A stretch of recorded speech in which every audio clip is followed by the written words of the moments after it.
अस्सलाम वालेकुम dear student. आज हमारा जो लेक्चर है बेसिक ऑफ फाइनेंशियल अकाउंटिंग का लेक्चर नंबर 2 है।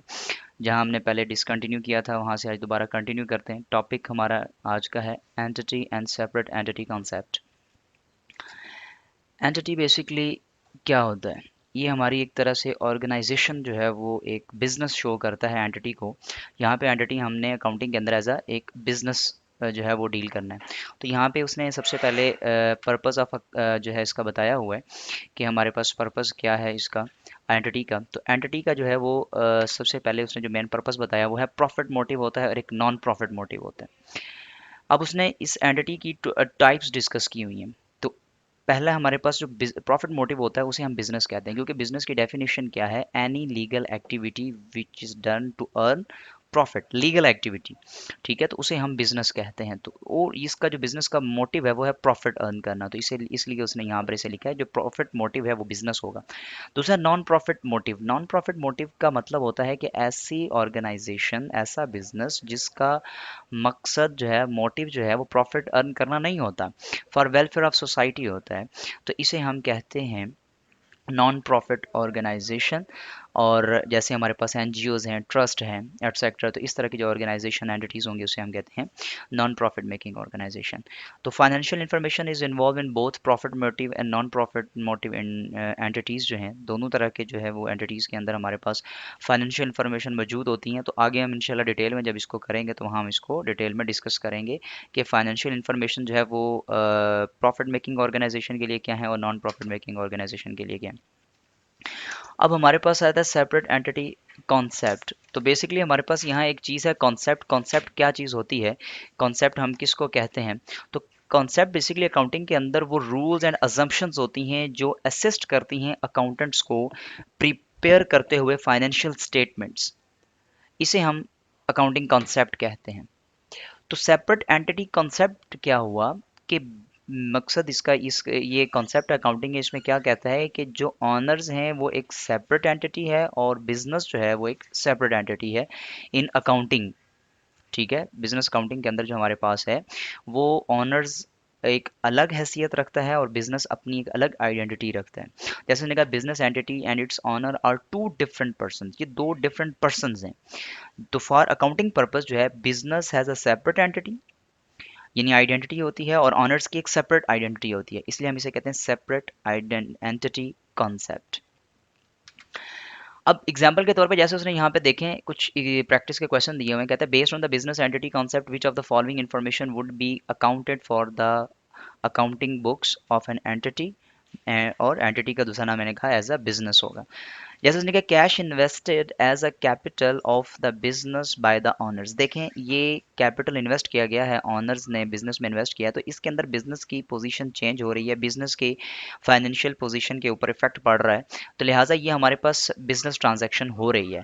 लिहाजा ये हमारे पास जो सेपरेट एंटिटी कॉन्सेप्ट है उसके अंदर बुक ऑफ अकाउंट्स के अंदर ये हम लोग बिजनेस इसको एक तो एज अ कैश के तौर पे रिकॉर्ड करेगा और ऑनर्स को एज अ लाइबिलिटी के तौर पे रिकॉर्ड करेगा, क्योंकि बिजनेस की ये लाइबिलिटी होती है। तो लिहाजा यहाँ पर एक तरफ से एसेट इंक्रीज हो रहा है और एक तरफ से हमारे पास कैपिटल इंक्रीज हो रहा है। तो एसेट इंक्रीज होने से डेबिट होता है और कैपिटल इंक्रीज होने से क्रेडिट होता है, और जो बिजनेस की बेसिकली वो लाइबिलिटी भी है। ठीक है, लिहाजा ये हमारे पास अकाउंटिंग ट्रांजैक्शन के अंदर ट्रीट किया जाएगा। Owners bought motor car for his personal use out of his personal bank account. देखिए उसने पर्सनल बैंक अकाउंट से उसने मोटर कार जो है वो बॉट की है। लिहाजा इसके ऊपर बिजनेस के ऊपर कोई इफेक्ट नहीं हो रहा, ना ये बिजनेस का एक्सपेंस हो रहा है ना बिजनेस का रेवेन्यू हो रहा है। लिहाजा ये हमारे पास accounts accounts book of account की जो बुक है उसके अंदर ये एंट्री नहीं की जाएगी, क्योंकि ये बिजनेस की ट्रांजैक्शन नहीं है, ये पर्सनल ट्रांजैक्शन है ऑनर की। उसके बाद हमारे पास आता है owners use a part of his residential building for the business godown for which he was paid rent out of business bank account. देखें उसने रेजिडेंशियल बिल्डिंग है वो बिजनेस पर्पस के लिए यूज कर रहा है और उसका रेंट जो है वो बिजनेस अकाउंट में जा रहा है। इससे बिजनेस के अंदर देखें सोर्स ऑफ इनकम जनरेट हो रहा है। ठीक है, और अगर देखा जाए तो यहाँ पे पेड रेंट हो रहा है out of business bank account, sorry ये बिजनेस के लिए एक्सपेंस हो रहा है। ठीक है, क्योंकि बिजनेस ये रेंट पे कर रहा है उसकी पर्सनल बिल्डिंग यूज करने में, लिहाजा ये जो हमारे पास ट्रांजैक्शन है ये बुक्स ऑफ अकाउंट के अंदर रिकॉर्ड की जाएगी, क्योंकि बिजनेस का एक्सपेंस हो रहा है, बिजनेस की फाइनेंशियल पोजीशन के ऊपर इसका इफेक्ट हो रहा है। तो लिहाजा ये हमारे पास सेपरेट एंटिटी कंसेप्ट के अंदर अगर देखा जाए तो बिजनेस एक अलग शनाख्त रख रहा है, आइडेंटिटी है, और जो ऑनर है वो एक सेपरेट अपनी जो है वो आइडेंटिटी रखता है। तो लिहाजा देखिएगा एक तरफ से बिजनेस का ये एक्सपेंस हो रहा है, तो ये हमारे पास बुक ऑफ अकाउंट के अंदर रिकॉर्ड की जाएगी। Owner took loan for his daughter marriage from a friend, देखिए फ्रेंड से उसने लोन लिया है, बिजनेस ट्रांजैक्शन नहीं है, क्योंकि हमारे पास इसकी बिजनेस के ऊपर कोई इफेक्ट नहीं हो रहा, ना उसका रेवेन्यू है, ना उसका एक्सपेंस है, ना उसकी लाइबिलिटी, किसी लिहाज से भी उस पर इफेक्ट नहीं हो रहा। Goods bought by business for trading were consumed by the owners for his personal consumption, goods bought की गई हैं बिजनेस फॉर ट्रेडिंग करने के लिए, वो कंज्यूम की हैं बिजनेस ऑनर ने फॉर पर्सनल कंजप्शन के, लिहाजा ये बुक्स ऑफ अकाउंट बिजनेस के अंदर उसने जो था ये इन्वेंट्री यूज किया है, लिहाजा बिजनेस का ये एक्सपेंस हो गया, तो ये बुक्स ऑफ अकाउंट के अंदर रिकॉर्ड किया जाएगा। तो इसलिए हम लोग इसे क्या करते हैं, बुक्स ऑफ अकाउंट के अंदर शो करते हैं। तो यहाँ से हमें अंदाज़ा हुआ कि ऑनर एक सेपरेट एंटिटी हुई, और बुक जो हमारे पास जो है बुक्स ऑफ अकाउंट के अंदर बिजनेस एक सेपरेट एंटिटी जो है वो रखता है। अब देखिए उसने कुछ इंपॉर्टेंट चीज़ें बताई हैं यहाँ पर याद रखने के लिए, रिमेंबर करने के लिए। Accounting is a requirement of each entity, her entity की, ख्वाह वो हमारे पास किसी तरीके से भी बिजनेस हो, आपके पास सोल प्रोप्राइटरशिप का बिजनेस हो, पार्टनरशिप का बिजनेस हो, आपके पास कॉरपोरेशन हो, कंपनी हो, तो आप सब के अंदर अकाउंटिंग जो है वो एक अपनी शनाख्त रखती है, रिक्वायरमेंट है। खा वो ये हमारे पास नॉन प्रॉफिट मेकिंग ऑर्गेनाइजेशन हो, प्रॉफिट मेकिंग ऑर्गेनाइजेशन हो, उसके अंदर भी ये इंपॉर्टेंस रखती है। अकाउंटिंग जो है हर बिजनेस फील्ड के अंदर अपनी इंपॉर्टेंस रखती है। Business has a separate entity apart from its owner, ये हम ऑलरेडी डिस्कस कर चुके हैं। Accounting entity concept is different from the legal entity concept, ठीक है, वो कह रहा है अकाउंटिंग आइडेंटिटी जो है वो कंसेप्ट है वो डिफरेंट है किससे, लीगल एंटिटी कंसेप्ट से। तो इसे हम इंशाल्लाह बाद में नेक्स्ट लेक्चर में, वीडियो लेक्चर में से आगे जाके हम डिस्कस करेंगे, जब हम डिटेल में कॉन्सेप्ट्स जो है अकाउंटिंग के डिस्कस करेंगे तो उसमें हम इसे इंशाल्लाह डिटेल में डिस्कस करते हैं। यूजर ऑफ फाइनेंशियल इन्फॉर्मेशन, देखें फाइनेंशियल इन्फॉर्मेशन के यूजर्स कौन से हैं, तो सबसे पहले आपको ये पता होना चाहिए कि फाइनेंशियल इन्फॉर्मेशन होती क्या है।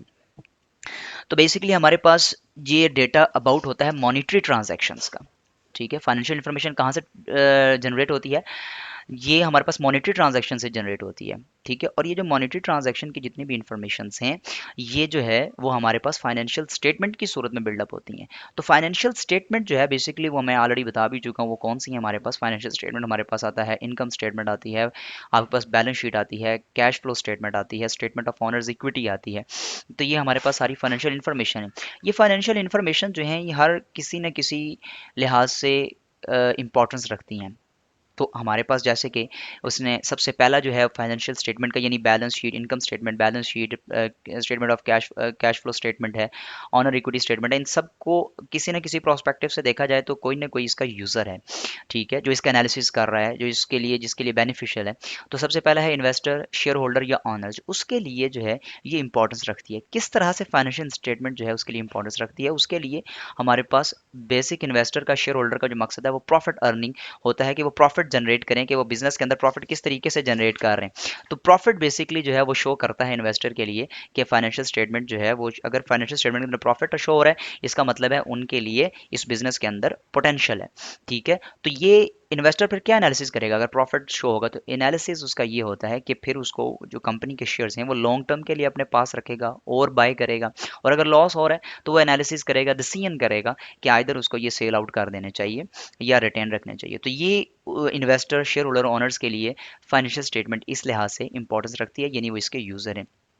ट्रेड कॉन्टैक्ट्स, यानी उसमें हमारे पास सप्लायर्स और कस्टमर्स, ये हमारे पास बड़ी इंपॉर्टेंस रखती, इनके लिए भी ये भी हमारे पास फाइनेंशियल स्टेटमेंट्स के यूज़र हैं। तो ये कैसे हमारे पास फाइनेंशियल स्टेटमेंट के यूज़र हैं, देखिए ये चेक करते हैं बिजनेस के अंदर कि वो अपनी ऑब्लिगेशन किस तरीके से फुलफिल कर रहे हैं, जो अमाउंट उनके पास ड्यू होती है या क्रेडिट पे चीज़ें जो है वो अगर बाय करते हैं तो वो कितने टाइम ड्यूरेशन के अंदर अपने डेट को, अपनी लाइबिलिटी को पे आउट करते हैं। तो इसके लिए जो हमारे पास सप्लायर है वो ये चेक करता है कि बिजनेस की शॉर्ट टर्म ऑब्लिगेशन जो हैं वो कितने जल्दी जो है वो पेमेंट हो रही है, लिक्विडिटी को चेक करता है सप्लायर्स जो है। और इसके लिए भी ये भी हमारा फाइनेंशियल इंफॉर्मेशन का यूज़र है। उसके बाद कस्टमर, कस्टमर देखिएगा जी वो हमारे पास बेसिकली किस लिहाज से इसके फाइनेंशियल स्टेटमेंट को यूज़ करता है, उसके लिए क्यों ये इतनी इंपॉर्टेंस रखी जाती है।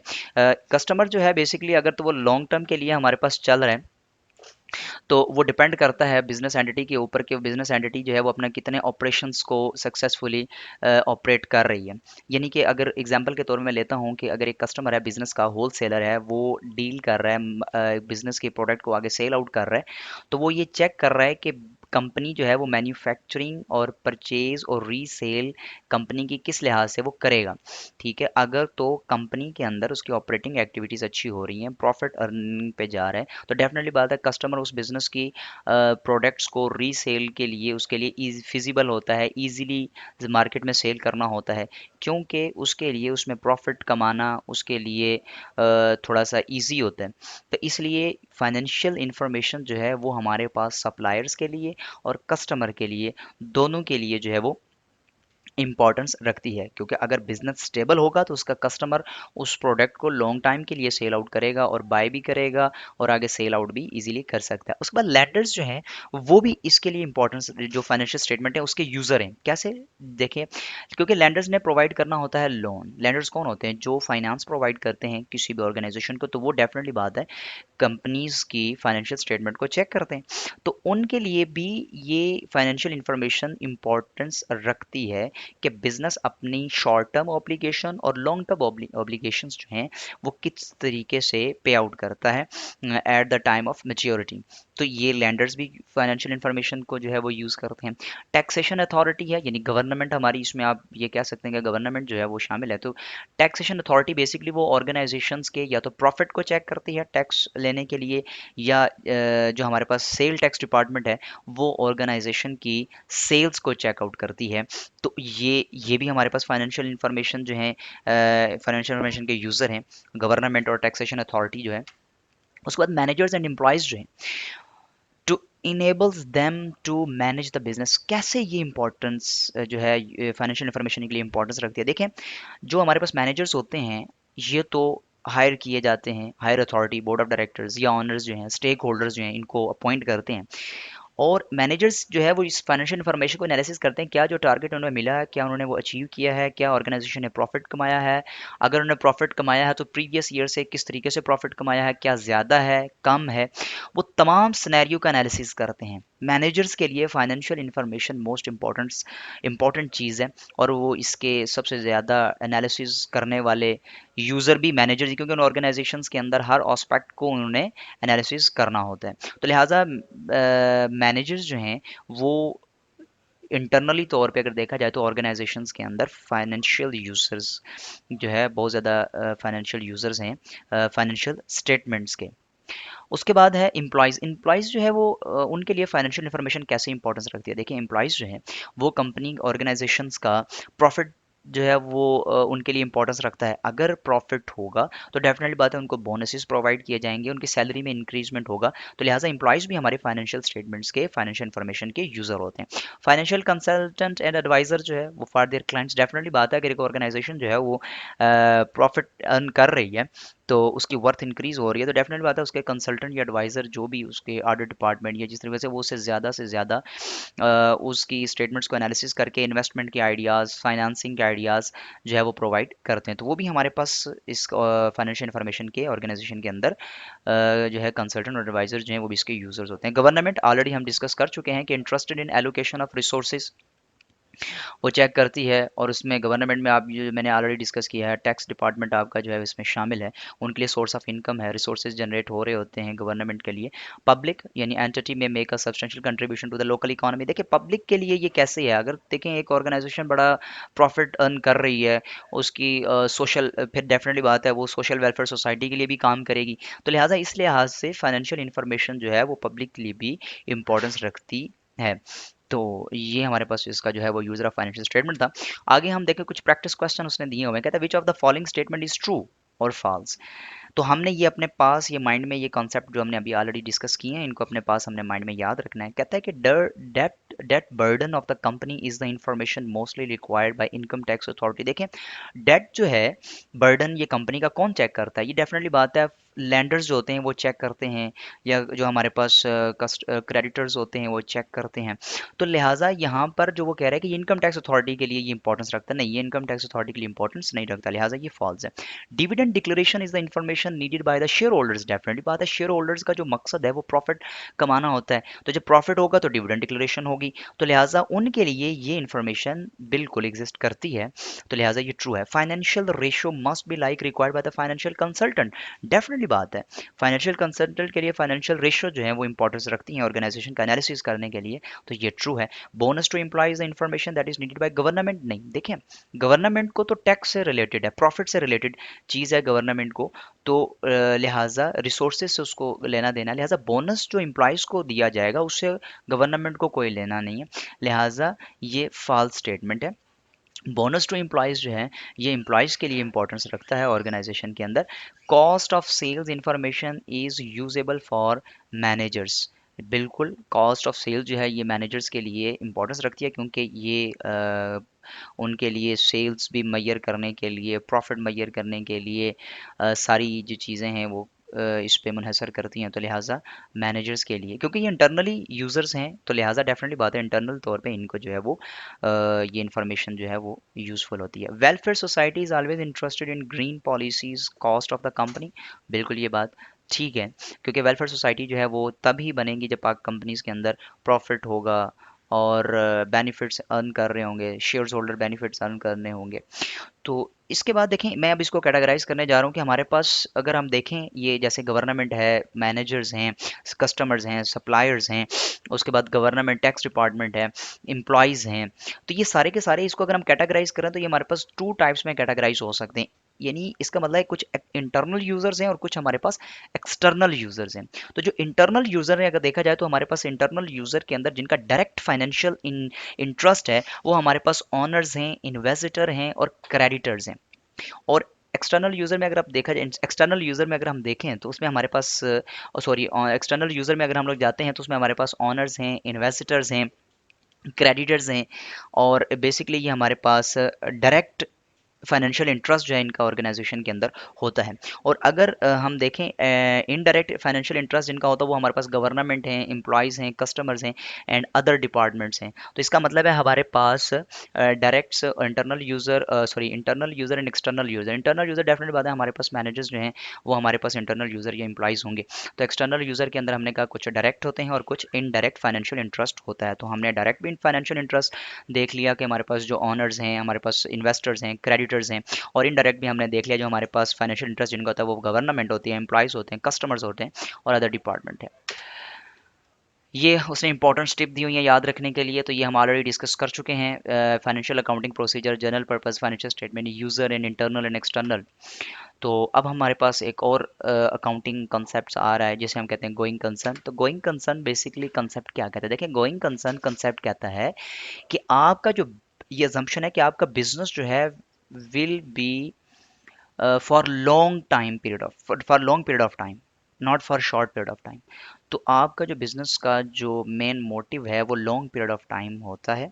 बिजनेस आपका एग्जिस्ट जो करेगा, ऑपरेट करेगा for long period of time.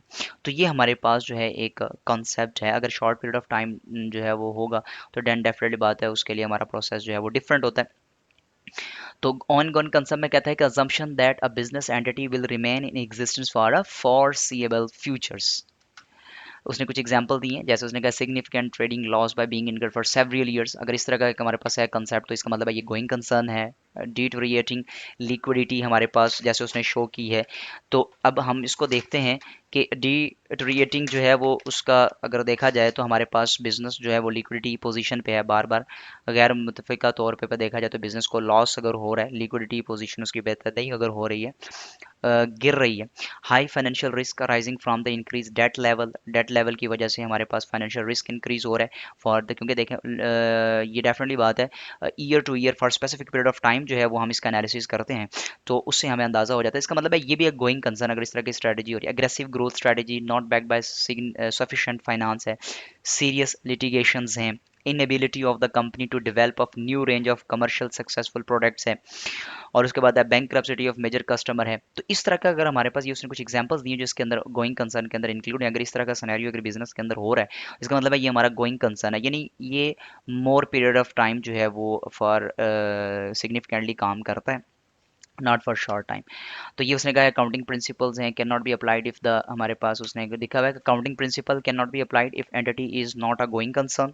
तो अकाउंटिंग प्रिंसिपल उस पर अप्लाइड नहीं होते अगर ऑर्गेनाइजेशन जो है वो गोइंग कंसर्न नहीं है। Reporting requirements would be different if entity is not going for not a going concern. अगर गोइंग कंसर्न नहीं है तो उसके लिए भी उसने बताया कि डिफरेंट रिक्वायरमेंट्स जो हैं वो उसकी रिपोर्टिंग की होती हैं।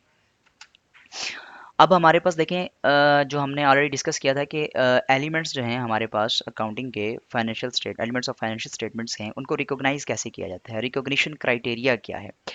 तो सबसे पहले रिकॉग्निशन क्राइटेरिया देखें, उसने 2 पॉइंट्स दिए हुए हैं जिसके ऊपर हम देखेंगे, एसेट्स को देखेंगे, इनकम को देखेंगे, लाइबिलिटी को देखेंगे, एक्सपेंस को देखेंगे, रेवेन्यू को देखेंगे।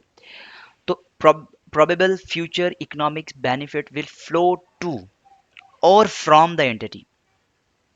अगर टू द एंटिटी है, डेफिनेटली बात है वो हमारे पास बेनिफिट ऑर्गेनाइजेशन को हासिल हो रहे हैं, ऑर्गेनाइजेशन बेनिफिट गेन कर रही है। तो इस हम क्या कहेंगे नेक्स्ट, अभी जाके हम देखेंगे कि इस सूरत के अंदर कि हम इसको क्या ट्रीट करेंगे।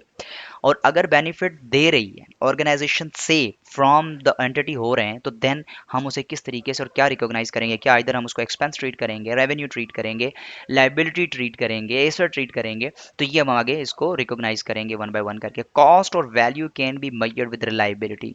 एग्जैक्टली तो हम नहीं मैयर कर रहे होते, रिलायबिलिटी यकीनी तौर के ऊपर जितनी वैल्यू है, कॉस्ट जो है, और या हम उसकी किसी भी एक्सपेंस या हमारे पास एसेट्स है, कोई भी चीज़ है, उसकी वैल्यू हम कैसे मैयर करते हैं। तो ये हम देखते हैं आगे जाके किस तरीके से हम एलिमेंट्स ऑफ फाइनेंशियल स्टेटमेंट जो है उसको हम देखें। एलिमेंट्स कौन से मैंने पहले भी डिस्कस किया था, एसेट्स हैं, इनकम्स हैं, इनकम का दूसरा नाम रेवेन्यू है, लाइबिलिटी है, कैपिटल है, एक्सपेंस है। तो देखें एसेट्स कहता है, एसेट्स कब हम उसे ट्रीट करेंगे, कहता है कि जब probably inflow of future economic benefits हो, जब इनफ्लो हो ऑर्गेनाइजेशन के अंदर, तो उसे हम एज अ एसेट ट्रीट करेंगे। ये तो हमने पहले डिस्कस भी किया था कि टू, तो इसका मतलब है ये बेनिफिट टू द ऑर्गेनाइजेशन है। और कॉस्ट और value can be measured reliably. अब लाइबिलिटी कब होगी ऑर्गेनाइजेशन की, प्रोबेबली आउटफ्लो ऑफ रिसोर्सेज, जब रिसोर्सेज का आउटफ्लो हो, embodying economic benefit with result from the settlement of present obligation. जैसे प्रेजेंट ऑब्लिगेशन क्या कहते हैं, आप लोन ले रहे हैं, आप उसको क्या कहते हैं, जैसे स्टॉक जो है वो आप इशू कर रहे होते हैं, जैसे कि इस तरीके की जो हमारे पास आ रही है लाइबिलिटी बिजनेस के लिए क्रिएट हो रही है। बॉन्ड्स अगर इशू कर रहे होते हैं, डिबेंचर अगर इशू कर रहे होते हैं, तो बिजनेस के लिए ये हमारे पास क्या होती है, लाइबिलिटी क्रिएट हो रही होती है। तो इसी तरीके से अगर हम लोन लेते हैं ऑर्गेनाइजेशन, तो बिजनेस के लिए क्या है, लाइबिलिटी, आउटफ्लो ऑफ रिसोर्सेज हो रहा होता है, इकोनॉमिक बेनिफिट्स आर गिवन हो रहे होते हैं। Amount at which a settlement will take place can be measured reliably. Settlement जो है मतलब जब आपकी अमाउंट जो टेक प्लेस हो रही होती है उसको मैयर किया जाए रिलायबली। तो सेकंड जो हमारा पॉइंट है वो तो डेफिनेटली बात है, मोस्टली रिपीटेडली सेम ही, कॉमन सेम ही रहता है। अब इनकम जो है उसमें कहता है कैसे हमें पता चलेगा ये हमारी इनकम हो रही है, तो कहते हैं an increase in future economic benefit related to an increase in assets और डिक्रीज ऑफ अ लाइबिलिटी। अगर एसेट इंक्रीज हो रहे हैं, लाइबिलिटी डिक्रीज हो रही है, तो डेफिनेटली बात है इनकम जनरेट हो रही है। अगर हम देखें तो लाइबिलिटी कैसे इंक्रीज, अगर बिजनेस में प्रॉफिट अर्न हो रहा है, इंटरेस्ट पे कर रहे हैं, जब इंटरेस्ट पे कर रहे होते हैं या लोन जो आपने लिया है वो पे कर रहे होते हैं, तो आपका क्या हो रहा है, डिक्रीज इन लाइबिलिटी हो रही है। एसेट परचेज कर रहे हैं, इंक्रीज इन आपके एसेट्स हो रहे हैं, डेफिनेटली बात है कैश इनफ्लो कर रहा है, सेल्स इंक्रीज हो रही है, तो इनकम जनरेट आपका हो रहा होता है। इकोनॉमिक बेनिफिट आप ऑर्गेनाइजेशन के अंदर इनफ्लो करेगा। Amount can be measured, definitely बात है ये amount can be measured, liability होती है। अब रिकॉग्निशन मींस क्या होता है, रिकॉग्निशन कहते किसे, recognition means to identify correct main head, इसे हम रिकॉग्निशन कहते हैं। Recognition is done at classified stage in accounting cycle. ये हम आगे जाके डिस्कस करेंगे कि हमारे पास एक्सपेंस का कौन सा हेड और रेवेन्यू का कौन, रेवेन्यू के अंदर क्या चीज़ें आ रही होंगी, लाइबिलिटी के अंदर क्या आ रही होगी, उसके बाद कैपिटल के अंदर क्या आ रहा होगा, एसेट्स के अंदर क्या आ रहा होगा, एक्सपेंस के अंदर क्या आ रहा होगा। तो इसे हम डिस्कस करते हैं। Measurement of elements of financial statement, कैसे हम उसे मैयर करेंगे। तो मैयर करने के लिए देखिए उसने बताया हुआ है हमारे पास हिस्टोरिकल कॉस्ट है, करंट कॉस्ट है, रिलायजेबल सेटलमेंट वैल्यू है, प्रेजेंट वैल्यू है, ठीक है। जिसके हम डिस्काउंट वैल्यू भी कह देते होते हैं, क्योंकि प्रेजेंट वैल्यू जो है ये discounted value of discounted cash flow जो है उसको शो कर रहा होता है। जैसे उसने ये बताया, हिस्टोरिक कॉस्ट है, करंट कॉस्ट है, नेट रियलाइजेबल है वैल्यू है, present value, discount cash flows होता है। हिस्टोरिक कॉस्ट जो है वो कहते हैं is the most commonly used measurement. देखें, इसे हम वन बाय वन करके आगे डिटेल में डिस्कस करेंगे, इसको इंशाल्लाह एक नेक्स्ट और वीडियो हम बनाएंगे, उसमें हम इन तमाम बेसिक मेजरमेंट्स को जो है वो डिस्कस करेंगे। अब हमारे पास एक आता है qualitative characteristic of useful financial information. Qualitative characteristics किस लिहाज से वो कह रहे हैं कि फाइनेंशियल इंफॉर्मेशन यूजफुल है। देखें, यहाँ पे हमारे पास एक cost constraint on useful financial reporting quality characteristic है। ये आपको मैं यहाँ पर एक स्लाइड है, इसे हम डिस्कस करते हैं। देखें, क्वालिटी इन्फॉर्मेशन के अंदर हम लोग क्या कहते हैं, मटीरियलिटी। अगर आप एक कॉन्सेप्ट देखें, आपने मटीरियलिटी कॉन्सेप्ट पढ़ा होगा। मटीरियलिटी कॉन्सेप्ट कहता है कि आप की जो इन्फॉर्मेशन है वो यूजफुल इन्फॉर्मेशन होनी चाहिए फॉर रेलिवेंट यूजर के लिए, that information will influence the decision of user. मैं एक एग्जांपल के तौर पे कहता हूँ, गवर्नमेंट है, सेल टैक्स जो डिपार्टमेंट, टैक्स डिपार्टमेंट है, उसे सिर्फ प्रॉफिट से मकसद होता है, या सेल टैक्स डिपार्टमेंट है तो उसको सेल से मकसद होता है। आइदर वो डिविडेंड पे कर रहे हैं या नहीं पे कर रहे हैं, इंटरेस्ट पे कर रहे हैं या नहीं पे कर रहे, सेल इंक्रीज हो रही है। मतलब अगर हम यूँ देखें कि बिजनेस के अंदर इंटरनल मैनेजमेंट ऑपरेट अच्छे तरीके से कर रही है या नहीं कर रही है, डिपार्टमेंट को, टैक्स डिपार्टमेंट को इससे इंफॉर्मेशन से लेना देना नहीं है। उन्हें सिर्फ है बिजनेस क्या प्रॉफिट जनरेट कर रहा है, सेल उसकी कितनी हो रही है, ये उसके लिए मैन्युफैक्चरिंग। एम्प्लॉय के लिए, जैसे मैं एग्जांपल के तौर पर कहता हूँ, एम्प्लॉयज़ के लिए अगर देखा जाए तो डिविडेंड जो शेयर होल्डर्स को मिल रहा है उससे उनका कोई सरोकार नहीं है। ठीक है, उनका क्या है कि प्रॉफिट अगर होगा तो उन्हें बोनस मिलेंगे। तो यहाँ पर हमारे पास बेसिकली अगर देखा जाए तो स्टेटमेंट के अंदर हमारे पास जितनी भी इंफॉर्मेशन हैं या फाइनेंशियल इंफॉर्मेशन है वो मटीरियलिटी कॉन्सेप्ट्स पे डिपेंड करनी चाहिए। ठीक है, और रेलिवेंट यूजर्स को रेलिवेंट इन्फॉर्मेशन जो है वो प्रोवाइड करनी चाहिए। ठीक है, तो ये हमारा जो है वो आज का लेक्चर यहाँ पे ख़त्म हुआ। क्वाल जैसे उसने नीचे पॉइंट दिए हुए, qualitative financial information produce qualitative financial statement. Information is material if its non-disclosure changes the decision of the user of financial statement। देखिए, यहाँ पर वही बात जो मटेरियलिटी कॉन्सेप्ट में आप कर रहा था, इन्फॉर्मेशन जो है वो मटीरियल होनी चाहिए if it's non disclosure changes. अब नॉन डिस्क्लोजर चेंजेस का मतलब है, अब यहां पर अगर देखें तो ऐसी चीज जिसको आप डिस्क्लोज नहीं कर रहे, अगर आप जिसको डिस्क्लोज कर रहे हैं तो वो मटीरियलिटी लेवल पर होनी चाहिए, यानी कि उससे यूजर का डिसीजन उससे चेंज हो। जैसे मैं एग्जांपल के तौर पे कहता हूं कि एक कस्टमर है, उसने एक सप्लायर है, उसने एक ऑर्गेनाइजेशन को चीजें सप्लाई करनी है, लेकिन उसे पता है कि कंपनी की लिक्विडिटी जो रेशो है वो शॉर्ट टर्म ऑब्लिगेशन पे करने की वो सही नहीं है। तो जो लिक्विडिटी रेशियोज हैं या लिक्विडिटी इंफॉर्मेशन है शॉर्ट टर्म ऑब्लिगेशन पे करने की, वो यूजर इसका हुआ सप्लायर। तो लिहाजा मटेरियल इंफॉर्मेशन किसके लिए हुई, ये सप्लायर के लिए हुई। तो लिहाजा वो कह रहा है, और इससे उसका डिसीजन चेंज होगा, either it will supply the material to the business और नॉट। तो लिहाजा यहाँ पे यूजर का डिसीजन चेंज हो रहा है। तो इसलिए हम इसे कहते हैं कि information is material and non disclosure changes the decision of the user of financial statement. तो यह मटेरियलिटी कॉन्सेप्ट है कि वही रेलिवेंट इन्फॉर्मेशन हो रेलिवेंट यूजर के लिए, और वो इन्फॉर्मेशन जो है वो यूजर के डिसीजन को चेंज कर सकती हो। तो ये हमारा आज का लेक्चर जो है वो वाइंड अप हुआ। नेक्स्ट जो इंशाल्लाह लेक्चर होगा बहुत जल्द उसको अपलोड करेंगे। ये लेक्चर लाजमी सुनिएगा, ये आपके एमसीक्यूज के लिए भी, और आपके आपके जितने भी असाइनमेंट्स होंगे या जीडीपीज होंगे या क्विज होंगे उनके लिए ये इंपॉर्टेंस रखती है। तो थैंक्स अ लॉट।